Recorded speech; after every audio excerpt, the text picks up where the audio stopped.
하나님의 말씀은 사사기 6장 11절에서 16절 말씀입니다. 사사기 6장 11절에서 16절 말씀 제가 봉독해 드리겠습니다. 여호와의 사자가 아비에셀 사람 요아스에게 속한 오브라에 이르러 상수리 나무 아래에 앉으니라.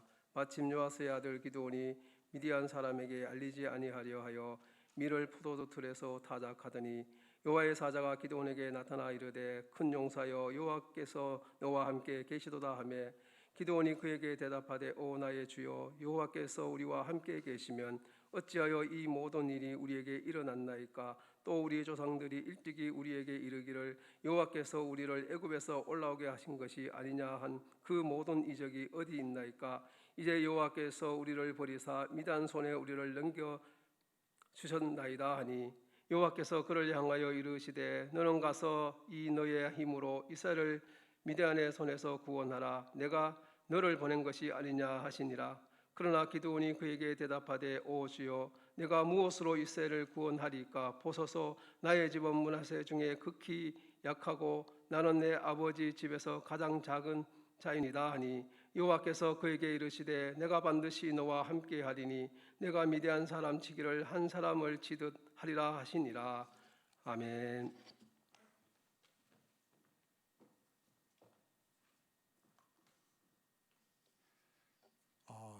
본문에 기록된 기드온이라고 하는 사람은 이스라엘의 사사 중에 한 사람입니다.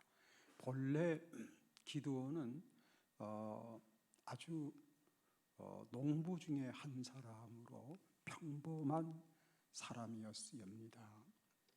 지금으로부터 한 3200여 년 전 사람이지요. 3200여 년 전에 이스라엘 땅에 살았던 농부였습니다. 밀농사를 지었는데 타작을 하게 됐습니다. 근데 이 타작을 밀타작마당에서 해야 되는데 포도주 틀에서 포도주 짜는 곳에서 밀타작을 했다 그랬습니다. 왜 그랬느냐? 당시에는 인근에 있는 미디안 족속들이 쳐들어와서 이스라엘을 점령을 해가지고 자기들이 이스라엘의 주인 노릇을 하는 것입니다. 그래서 이스라엘 사람들이 열심히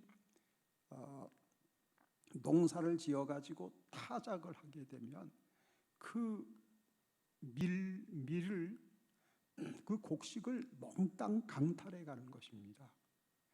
그런 타작을 하나만 합니다. 농사 짓나 지으나만 합니다. 농사할 의욕조차 나지가 않는 때였죠. 근데 이제 기드온은 그래도 농사를 부지런히 해서 밀수확을 거두어서 이제 타작을 하게 되는데 이 타작을 이 밀타작마당에서 하게 되면은 이게 미디안 사람에게 들켜가지고 미디안 사람들이 다 뺏어가니까 뺏기지 않으려고 아주 전전긍긍하는 마음에서 포도주 짜는 곳에서 포도주 짜는 듯이 하면서 밀타작을 하는 것이었습니다. 그래서 이 포도주 짜는 곳에서 밀타작을 하면서도 마음이 조마조마한 거죠. 이 미디안 사람들이 눈치채고 쳐들어와서 이 곡식을 몽땅 1년치 곡식을 몽땅 뺏기면 어쩌나 하는 전전긍긍한 마음에서 불안에 떨면서 이렇게 겁이 많았던 농부였을 뿐이었죠.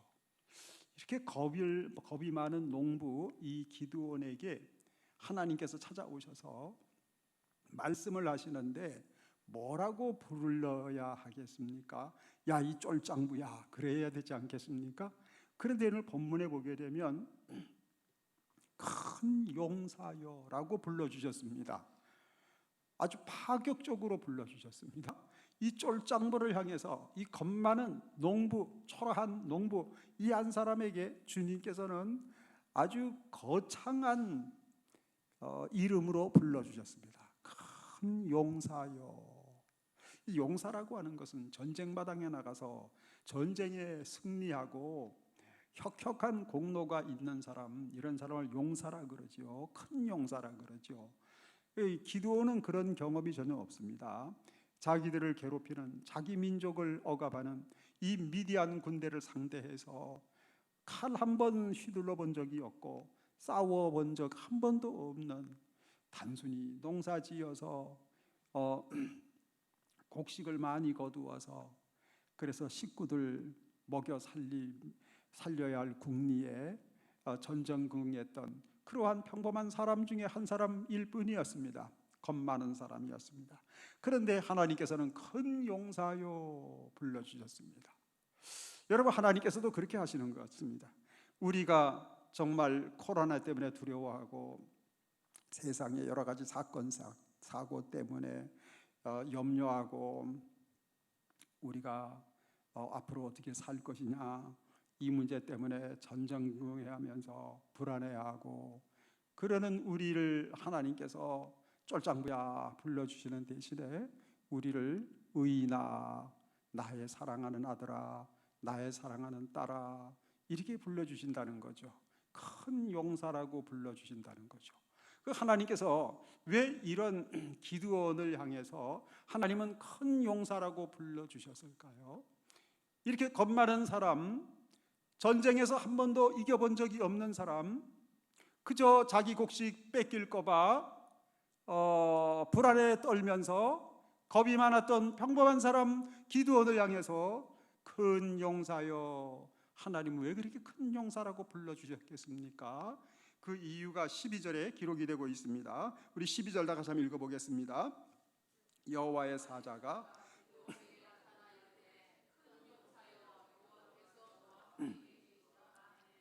예, 여기 보게 되면 큰 용사여 하고서 그 뒤에 여호와께서 너와 함께 계시도다. 큰 용사라고 불러주신 이유가 뭐라고요?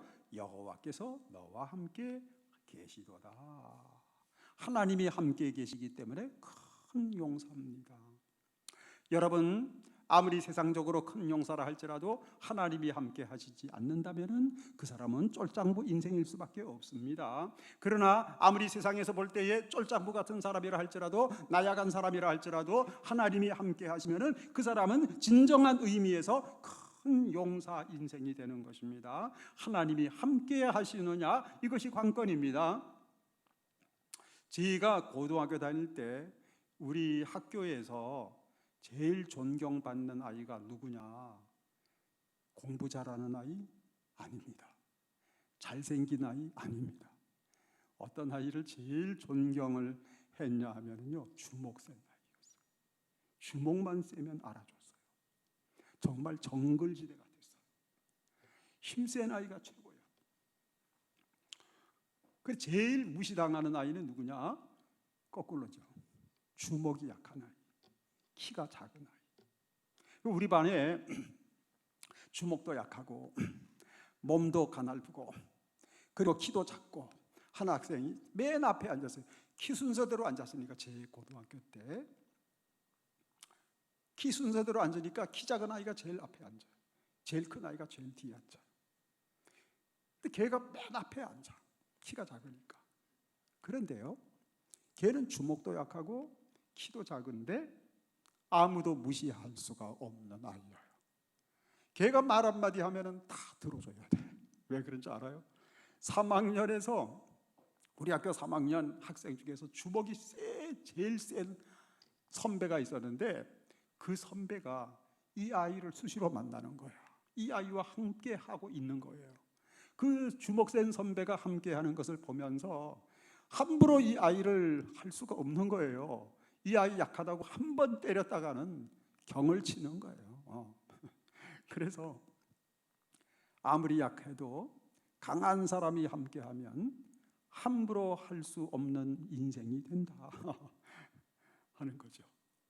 여러분, 아무리 내가 나약한 인생이라 할지라도 강하고 강하신 하나님이 함께 하시면 사탄 마귀가 함부로 해코지 할 수가 없습니다. 하나님이 함께 하시는데, 그래서 하나님께서 찾아주시고 만나주시고 함께 해주시는 인생, 그 인생이야말로 가장 강한 큰 용사 인생이 되는 것입니다. 하나님이 함께 하시면은 큰 용서합니다. 제가 어렸을 때 명절 기간 다 이제 지났습니다만, 이 명절의 기쁨은 송편인 줄 알았어요. 명절의 기쁨은 잡채다, 그렇게 생각했습니다. 그런데 가만히 생각하니까 명절의 기쁨은 물론 그런 것도 되겠지만, 명절의 기쁨은 만남의 기쁨, 반가운 사람을 만나는 기쁨, 사랑하는 사람과 함께하는 기쁨이죠. 그런데 이 만남이라는 게 너무나 잠깐이죠. 여러분 사랑하는 자녀들 만나셨습니까? 사랑하는 가족 친지들 만나보셨습니까? 정말 잠깐이죠. 만나고 나서 헤어질 때 얼마나 마음이 허전합니까? 제가 제 어머니 살아계셨을 때 참 지금도 생각하면 이 가슴이 아려요. 한번 명절이 돼가지고, 그때가 추석이었는지 설날이었는지 가서 찾아뵀는데, 이 명절에 찾아뵈면은 그 나이 많은 어르신, 그 부모님이 얼마나 기뻐하고 좋아하는지. 그래서 이제 같이 식사도 하고 대화도 하고 기쁨을 나누고, 그러다가 이제 헤어질 때가 됐습니다. 어머니 아버지 안녕히 계세요, 이제 가봅니다. 그래서 이제 일어나는데, 이 어머니가, 제 어머니가 참 아주 용감한 분이셨어요. 여자지만 아주 여장부였어요.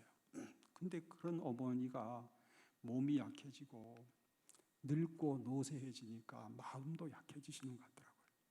내가 안녕히 계세요 하고서 일어나 나가려는데 어머니가 두 눈에서 눈물이 뚝뚝 떨어지는 거예요.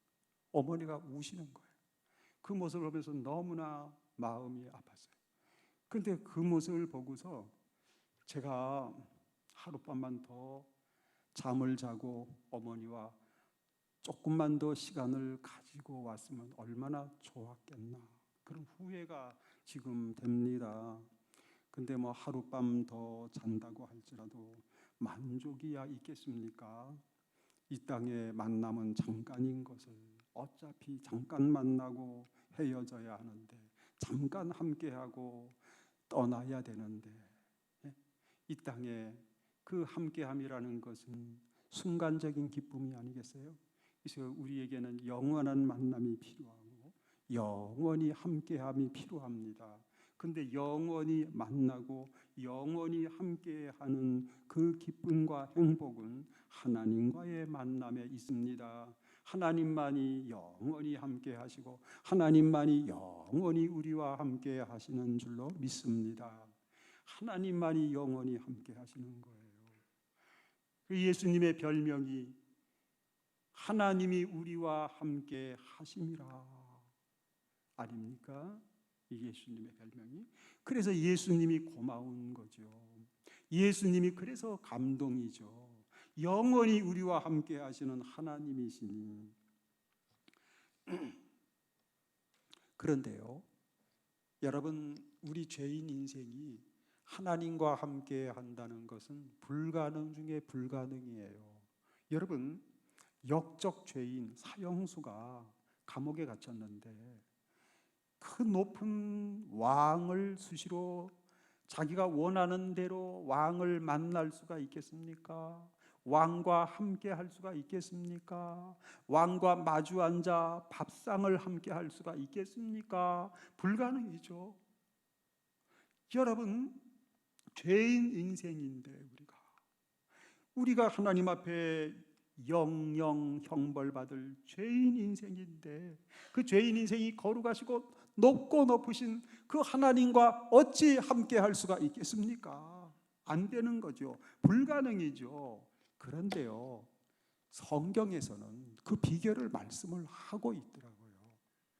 죄인 인생이라 할지라도, 지옥 갈 수밖에 없는 죄인 인생이라 할지라도 죄사함 받고 그리고서 하나님을 만날 수가 있고 하나님과 영원히 함께할 수 있는 비결, 죄인 인생이 하나님과 함께하는 비결, 그것을 성경은 말씀을 하고 있습니다. 그것이 이사야 57장 15절에 기록이 됐는데요. 이사야 57장 15절을 다 같이 보겠습니다. 다 같이 한번 읽어보겠습니다. 지극히 존귀하며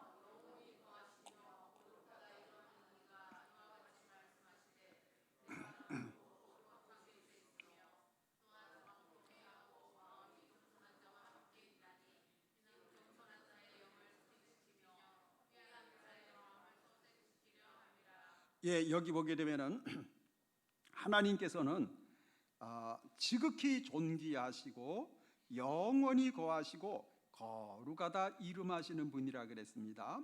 그래서 하나님께서는 내가 높고 거룩한 곳에 있으며, 거룩한 곳에 계시는 이 하나님은 또한 어디에 함께 하신다고요? 통회하고 마음이 겸손한 자와 함께 하신다 그랬습니다. 이 위대하시고 거룩하신 하나님께서 누구와 함께 하신다? 통회하고 겸손한 사람과 함께 하신다 그랬습니다. 이 통회함으로 낮은 곳에 있는 사람, 통회함으로 자기를 낮추고 겸손한 사람, 이 사람에게 하나님이 만나 주심이 있고 하나님이 함께 하시는 축복이 임하는 것입니다. 하나님께서 기드온에게 말씀하셨습니다. 야 기드온아, 너는 말이지 이스라엘 백성들을 미디안의 손에서 건져내라. 너가 이스라엘 민족을 건져내는 지도자가 되어라. 미디안 사람에게 곡식 뺏길까 봐 전전긍긍하며 두려워하며 불안해했던 겁 많은 이 기드온에게 하나님께서는 용사라 불러주시면서 너는 이스라엘 백성들을 미디안의 포갑에서 건져내라 말씀하시니까 기드온이 깜짝 놀란 거죠. 그러면서 기드온이 이렇게 답을 했습니다. 제 15절 말씀해 보면은 우리 15절 다 같이 한번 읽어보겠습니다. 15절입니다. 그러나 기드온이 그에게 대답하되 오 주여, 내가 무엇으로 이스라엘을 구원하리이까? 보소서, 나의 집은 므낫세 중에 극히 약하고 나는 내 아버지 집에서 가장 작은 자니이다. 여기 기드온이 뭐라고 답을 했죠? 나는 내 아버지 집에서 가장 작은 자입니다. 그렇게 답을 했습니다. 자기가 가장 작대요. 자기를 스스로 낮추었던 기드온이었습니다. 낮은 자리로 자기 발로 내려갔던 사람이었습니다. 자기를 스스로 낮추었던 이 기드온에게 하나님께서는 뭐라고 답을 주셨죠? 제 16절 말씀을 한번 보겠습니다. 16절입니다. 여호와께서 그에게 이르시되 내가 반드시 너와 함께 하리니 내가 미디안 사람 치기를 한 사람을 치듯 하리라. 여기 보게 되면 내가 반드시 너와 함께 하리니, 누구와 함께 하신다고요? 내가 가장 작은 자니이다 하면서 자신을 낮추었던 사람 기드온에게 하나님은 축복을 주셨는데 내가 너와 함께 하리라의 축복을 안겨주셨습니다. 여러분, 이 물이라는 것이 말이죠, 흐르고 흐르는 건데 어디를 향해서 흐르나요? 낮은 곳으로 흘러갑니다. 하나님의 은혜도 낮은 자리에 있는 사람에게 흘러갑니다. 기드온이 하나님, 나는 내 아버지 집에서 가장 작은 사람입니다 하면서 자기 발로 낮은 자리로 내려갔을 때, 낮은 자리에 있었을 때, 겸손의 자리에 있었을 때 하나님께서요 함께 해 주셨습니다. 그래서 하나님이 함께 하심으로 말미암아 그는 어떤 역사를 경험했지요? 겨우 아군 300명을 가지고 적군 13만 5천을 상대해서 대승을 거두는 큰 용사가 되게 하시는 하나님의 은혜를 받을 수가 있었습니다. 여러분, 솔로몬 왕은 왕이었으나 그는 하나님 앞에 고백을 했습니다. 하나님, 나는 작은 아이에 불과합니다. 왕인데도 하나님 앞에서 자기를 작은 아이라 표현하면서 자신을 낮추고 낮추었더니 하나님께서 이스라엘 백성들을 잘 다스릴 수 있는 지혜를 주셔서 이스라엘 백성들을 잘 다스릴 수 있는 은혜를 받을 수가 있었던 것이었습니다. 세리는 성전에 올라가서 기도를 하는데 일생 못된 질만 골라가면서 많이 했던 사람이었지만 하나님 앞에서 자신을 들여다볼 때에 자신이 잘못한 것이 한두 가지가 아니에요. 수만 가지가 되는 것 같습니다. 자신은 가슴을 치면서 하나님, 나를 불쌍히 여겨 주옵소서. 나는 죄인입니다. 나를 불쌍히 여겨 주옵소서. 나는 죄인입니다 하면서 자기가 스스로 낮은 자리로 내려갑니다. 통회하며 회개하며 겸손한 자리로 내려갔습니다. 그때 하나님께서 그에게 은혜를 주셔서 죄사함 받는 은혜, 기도를 응답받는 은혜, 의인이라 하나님 앞에 인정받는 은혜를 받고서 집에 갔다고 그랬습니다. 낮은 자리가 하나님이 함께하는 자리입니다. 자신을 스스로 낮추어서 겸손의 자리에 있을 때 그 겸손한 자리에, 그 겸손한 마음에, 그 겸손한 영혼 속에 하나님의 은혜는 강물처럼 흘러 넘치게 되는 것입니다.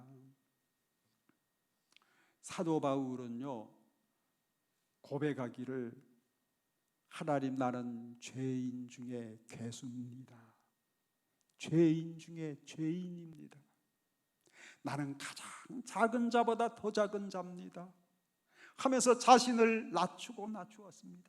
그는 겸손의 자리에 있었습니다. 그는 겸손의 마음을 가졌습니다. 그때 하나님께서 그에게 큰 은혜를 부어주셔서 신약 성경 계시 중에서 가장 많은 계시의 글을 기록하는 축복을 받았고요, 누구보다도 더 많은 사람에게 복음을 전할 수 있었고요, 누구보다도 더 많은 교회를 세워서 하나님께 영광을 돌려드리는 축복과 은혜를 받을 수가 있었던 것이었죠. 하나님의 능력의 역사는 낮은 곳에서 일어납니다. 여러분, 가장 높으시고 위대하신 분이 누구겠습니까? 하나님의 아들이신 예수 그리스도이죠. 근데 그 하나님의 아들이신 예수 그리스도께서 우리를 구원하기 위해서 어떻게 하셨나요? 그저 높고 높은 저 하늘 보좌 위에만 계셨나요? 아니죠. 그 높고 높은 하늘 보좌에서 낮고 천한 죄 많은 이 땅에 내려오셔서 자기를 낮추고 낮추지 않으셨습니까? 그래서 그 모습을 성경 빌립보서 2장 8절 이렇게 기록하고 있습니다. 빌립보서 2장 8절 다 같이 한번 읽어보겠습니다. 사람의 모양으로 나타나서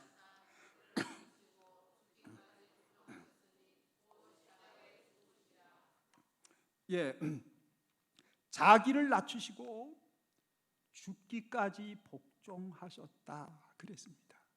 예수님이, 하나님의 왕태자이신 예수님께서 자기를 낮추어서 어디까지 낮추셨느냐? 십자가에 죽기까지, 복종하시기까지, 거기까지 낮추셨다 그랬습니다. 자기를 낮추시고 낮추셔서, 그래서 만들어주신 축복이 죄사함의 축복, 구원의 축복입니다. 자기를 낮추어서 십자가에 죽기까지 낮추어서 만들어서 베풀어 주시는 구원의 은총, 이 구원의 은총, 죄사함의 은총, 이것이 누구에게 흘러가느냐? 자기를 낮추는 사람에게. 회개하면서 낮추고, 겸손하면서 낮추고, 낮추는 그 사람의 영혼 속에 주님의 십자가의 보혈의 은총은 강물처럼 그 영혼 속에 흘러들어가게 되고, 예수님의 십자가의 보혈의 능력은 그 사람의 삶 속에서 나타나는 것입니다. 그리고 하나님께서는 그 사람에게 말씀하십니다. 큰 용사라고 말씀하십니다. 내 사랑하는 아들이라고 말씀하십니다. 내 사랑하는 딸이라고 주님은 말씀하십니다. 큰 용사요 말씀하시면서 만나주시고 함께 해주시는 하나님의 은혜가 여러분 삶 속에 풍성하시기를 주의 이름으로 축원합니다. 우리 기도드리겠습니다. 거룩하신 하나님 아버지, 주님의 은혜와 사랑을 감사드리옵나이다. 하나님께서 오늘도 저희들에게 예배할 수 있는 은혜를 주신 것을 감사드리옵나이다. 하나님, 자격이 없어도 예수님의 십자가 보혈로 덮어주시고 용서하시고 큰 용사라 불러주시고 우리를 주님의 자녀로 인정해 주시고 의인으로 불러주시니 하나님의 은혜와 사랑을 감사드리옵나이다. 하나님께서 은혜를 주셔서 정말 이 땅에 큰 용사의 삶을 살게 하시고 하나님의 자녀된 삶을 살게 하셔서 하나님 영광스럽게 해드리는 저희들이 다 되게 하옵소서. 거룩하신 하나님 아버지, 오늘도 열애 하나 구분해서 정성껏 11조를 드렸습니다. 하나님께서 약속하신 말씀을 따라서 하늘문을 여셔서 하나님 축복해 주셔서 저희들의 심령 속에 믿음, 소망, 사랑, 기쁨과 평화가 넘쳐나게 하시고 하나님 저들의 직장생활, 사업장에 하나님의 복이 넘쳐나게 하셔서 하나님의 영광을 위해서 헌신하며 하나님 힘껏 쓰면서 발휘하며 살아가는 기쁨과 은혜가 풍성하게 하옵소서. 하나님의 은혜를 감사하며 하나님 감사 예물을 드렸습니다. 하나님 예물 드린 손길들 기억하시고 더욱 감사하며 더욱 주님을 가까이 하는 은혜가 충만하게 하옵소서. 간증거리가 날마다 발생되는 삶이 되게 하시고 찬송의 능력이 날마다 더해가는 저희들의 삶이 되게 하옵소서. 또 하나님 앞에 하나님 헌금 드린 손길들 기억해 주시고 하나님께서 축복해 주시옵소서. 이 모든 예물을 주께 봉헌드리며 감사드리며 예수 그리스도의 이름으로 기도드리옵나이다. 아멘.